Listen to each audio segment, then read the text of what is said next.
They thought it was just another routine flight, but when their plane slammed into the side of the Andes, the survivors found themselves trapped in the world's most unforgiving mountains with no food, no shelter, and no way out. For 72 days, they battled starvation, avalanches, and choices no human should ever have to make. How did a handful of young men endure the impossible when every force of nature was against them? The morning had begun like any other, filled with the hum of chatter, the rustle of bags being loaded, and the clinking of luggage as the passengers boarded the aircraft waiting for them on the tarmac in Montevideo.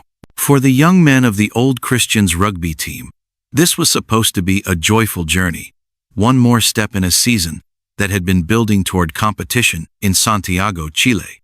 Alongside them were their friends, family members, and a few devoted supporters who had decided to travel with the team. 45 souls in total climbed into the narrow fuselage of the Fairchild FH-227, a twin-engine military transport plane retrofitted for passenger use. They carried with them the exuberance of youth and the optimism of people setting out for an adventure. Inside the cabin, there was a vibrancy that disguised any lurking fear. Laughter rang out as teammates joked with one another, passing snacks and trading stories. The plane was small enough that voices carried easily, and so it seemed like one large, extended family on a road trip, rather than a group about to cross one of the harshest mountain ranges on Earth. They leaned toward the windows as the plane taxied, pointing out familiar landmarks, waving at the city they were leaving behind. Above them, the sky looked deceptively clear. The weather reports had warned of clouds rolling in along the Andes. The pilots had confidence. They had flown this route before, threading through the jagged peaks and valleys that marked the Great Cordillera. With only short interruptions for turbulence, they expected the flight to be routine. The first hours passed uneventfully. As the aircraft cut westward, the snow-capped peaks came into view.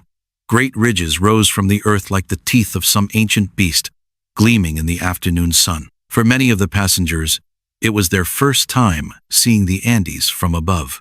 Their beauty was undeniable. Immense glaciers spilled down into valleys, while sheer cliffs jutted skyward like walls to another world. The passengers pressed their faces against the windows, marveling at the sight. To them, it looked like a frozen paradise. Yet outside those windows, danger lurked in silence.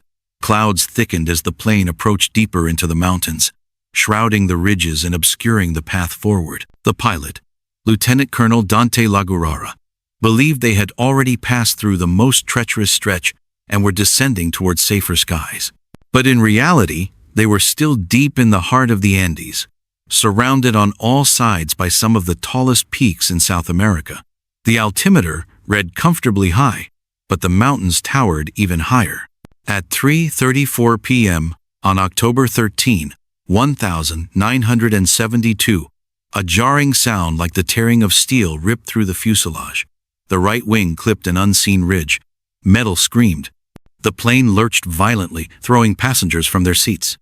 The tail ripped away first, followed by the wings, shearing off like paper against the stone. Pieces of the aircraft scattered across the mountainside as the fuselage hurtled forward, tumbling, sliding, spinning uncontrollably. Inside, passengers clutched at anything they could find, their screams swallowed by the thunder of destruction. In seconds, what had been a lively, laughing cabin transformed into a nightmare of chaos and terror. When the movement ceased, silence returned, but it was the heavy silence of catastrophe. The battered fuselage had skidded to a stop on a snow-packed slope high in the Andes. Bodies were sprawled inside and out, lifeless forms tangled in broken seats and twisted metal. Those who were still conscious blinked through pain and disbelief, their ears ringing from the crash. The mountain around them stretched endlessly, an expanse of white snow and jagged peaks under a cold blue sky. They were alive, but they were not safe. The survivors quickly grasped their grim reality. Many of their friends had died instantly.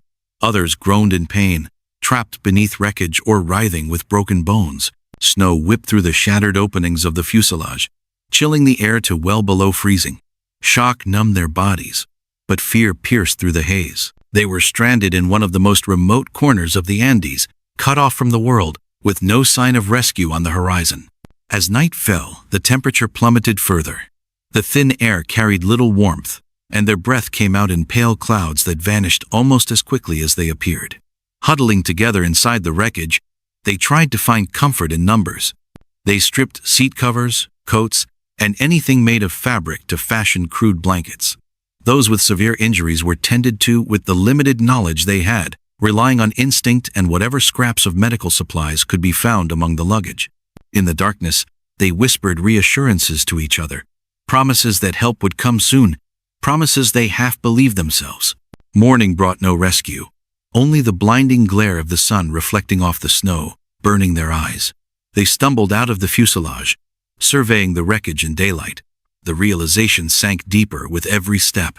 They were in a white wasteland, with no vegetation, no sign of civilization, no trails, and no sound beyond the wind. The mountains loomed around them, peaks so high that they cut into the sky like spears. The world they had known was gone. In its place was this alien expanse, silent and unyielding. They were mere specks in a land designed to outlast human frailty. They began rationing what little they had. From the luggage, they pulled a few chocolate bars, some bottles of wine, and a handful of biscuits. It was barely enough for a day, maybe two if stretched, but still, they clung to optimism. Surely the authorities knew they were missing. Surely search planes were combing the skies. All they needed to do was endure for a short while. Then, they would be rescued. Days passed. Search planes did fly overhead, distant specks in the sky, but none saw them. The fuselage, white against white, was nearly invisible. The survivors screamed, waved, and flashed scraps of reflective metal toward the passing planes, but each time the aircraft faded into the distance, their hope withered. Then, one morning, someone tuned the small transistor radio salvaged from the wreckage. The news broadcast was merciless. After days of searching, the official rescue mission had been called off. Authorities believed no one could have survived the crash in the high Andes. The young men sat in silence, as the words echoed in the fuselage. The world had given them up for dead. For the first time, they understood the truth. No one was coming. If they wanted to live, they would have to find a way to save themselves.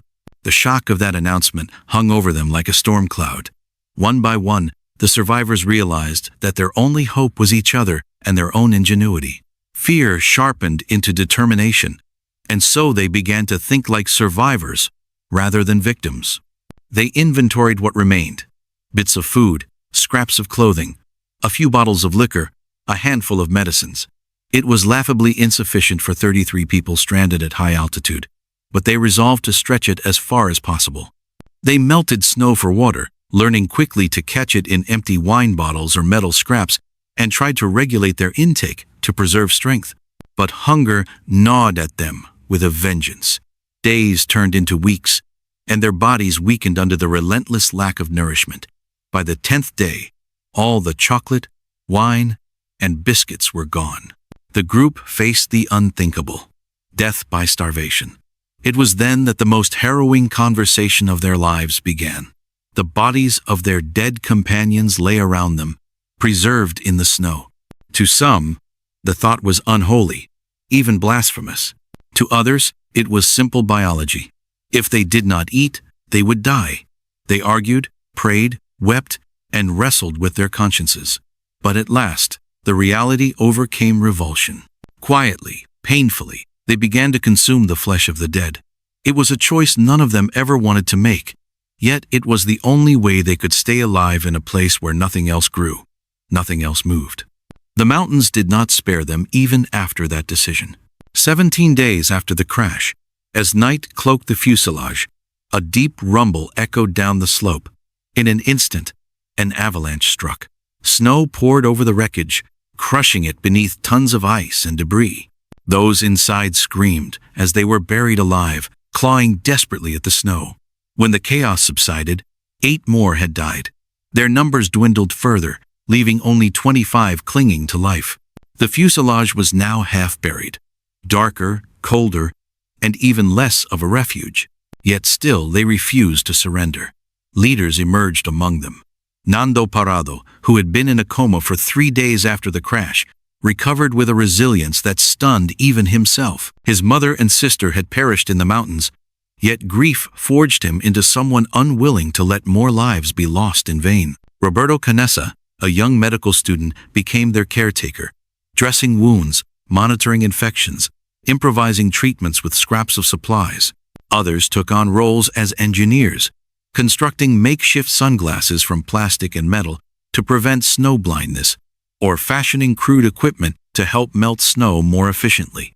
Each survivor became part of a fragile ecosystem, their will to live bound together like threads in a net. Days blurred into each other, marked by rituals of survival. They woke each morning to the freezing air, tended the sick, scavenged through the wreckage for anything useful, and then huddled together for warmth as night fell. Their faces grew gaunt, their bodies skeletal, but their spirits flickered with the faintest hope. They still dreamed of rescue, even if they no longer believed it would come from above. 2 months after the crash, they reached the breaking point. Their strength was nearly gone, and winter storms were worsening. The time had come for a decision: wait and die, or act and risk everything. Nando Parrado and Roberto Canessa stepped forward. They would climb out of the mountains themselves. For days they prepared, saving scraps of food, piecing together a sleeping bag from insulation, gathering their resolve. They knew the journey ahead would be brutal, perhaps impossible. Yet if they stayed, the certainty of death loomed. At least by leaving, they carried the possibility of life. On December 12th, 1972, more than 60 days since the crash, Parrado and Canessa left the wreckage behind. As they trudged upward into the blinding snow, their friends watched in silence, torn between despair and a fragile thread of hope. Would they ever return? Would anyone? No one could answer.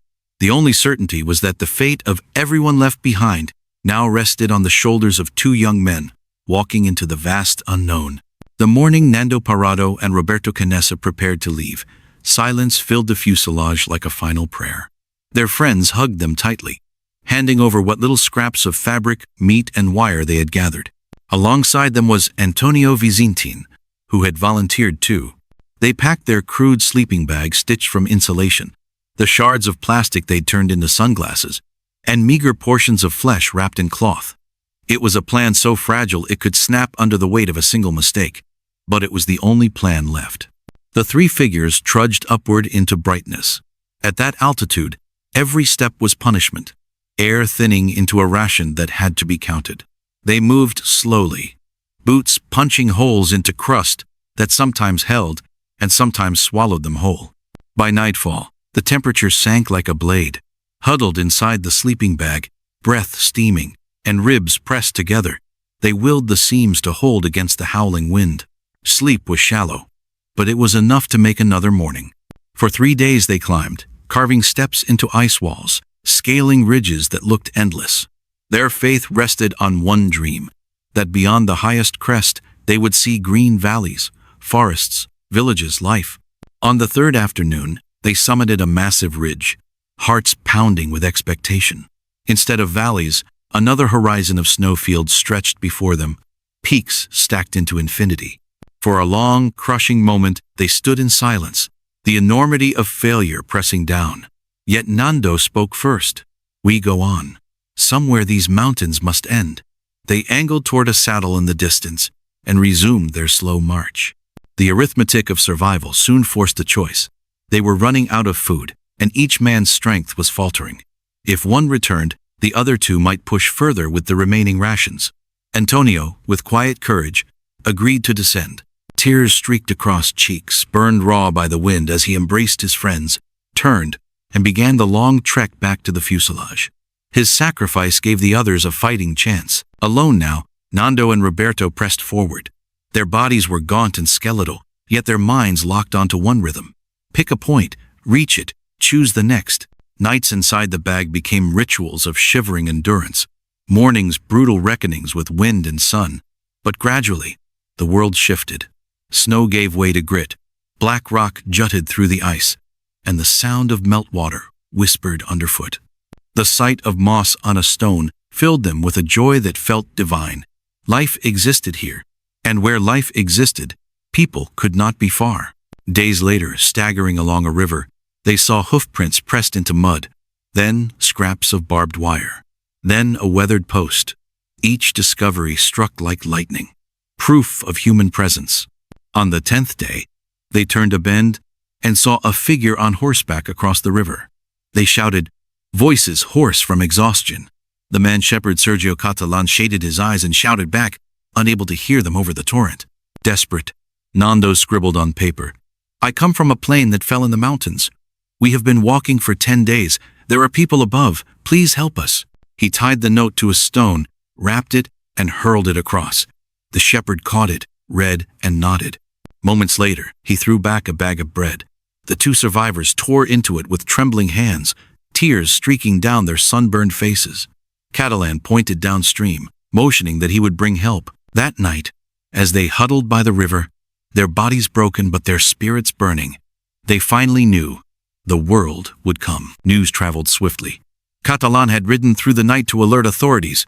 At dawn, helicopters roared into the valley, green machines beating against the air. First, they collected Nando and Roberto, carrying them to a field where soldiers and doctors swarmed with blankets, broth, and questions. Then the machines turned back toward the glacier. At the fuselage, the survivors heard the unmistakable thump echo through the mountains. They stumbled into the open, waving cloth and reflective shards, shouting until their throats cracked. Out of the clouds, the helicopter appeared. It hovered, buffeted by turbulent winds, as rescuers dropped ropes and shouted commands. The thin air made every movement dangerous. One by one, the gaunt survivors were strapped in and hoisted upward, carried into the belly of salvation. But the aircraft could only carry a few at a time. The rest, still stranded, returned to the fuselage with trembling hope, promising each other they could wait one more night.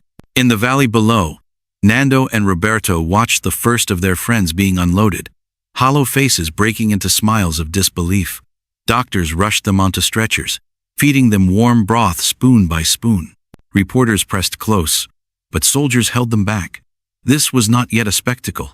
It was still life and death. The next day, when the clouds cleared, helicopters returned. This time 2 machines made repeated passes, plucking the rest of the survivors from the ice. For those final lifts, the air was thick with tears, laughter, and the roar of blades. As they rose, the fuselage shrank beneath them, that frozen tomb where they had lived for 72 days. From the sky, the valley looked endless and cruel, and yet suddenly small, just one corner of a world that had finally remembered them. 16 men walked out of those mountains alive. Out of 45, they were the ones who endured starvation, avalanches, impossible decisions, and the sheer indifference of nature. The world, upon hearing the details of their survival, recoiled at first. Cannibalism was a word that twisted stomachs, but the survivors spoke honestly, their voices steady. They had not chosen lightly, they had chosen life. And slowly, judgment gave way to awe. Back home, families greeted them with tears and embraces. Funerals were held for the dead, a cross planted in the valley of tears where the fuselage still lay.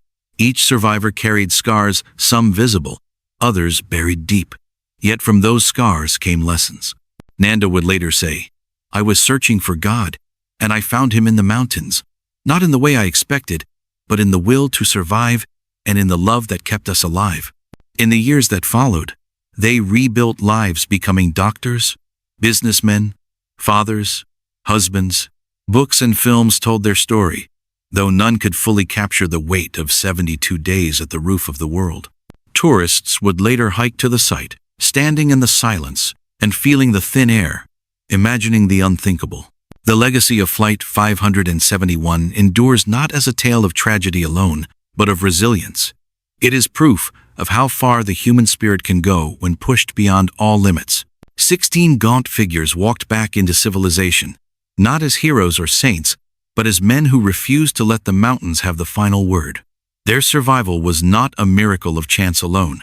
It was the sum of small acts: stitching fabric into a sleeping bag, melting snow for water, sharing strength when the body begged to surrender, and never stopping until someone heard their cries. In the end, their story answers the question that echoes through every survival tale. How do ordinary people endure the impossible? The answer lies in the choices they made, step by step, day by day, until at last the 2 high mountains opened and life returned to them.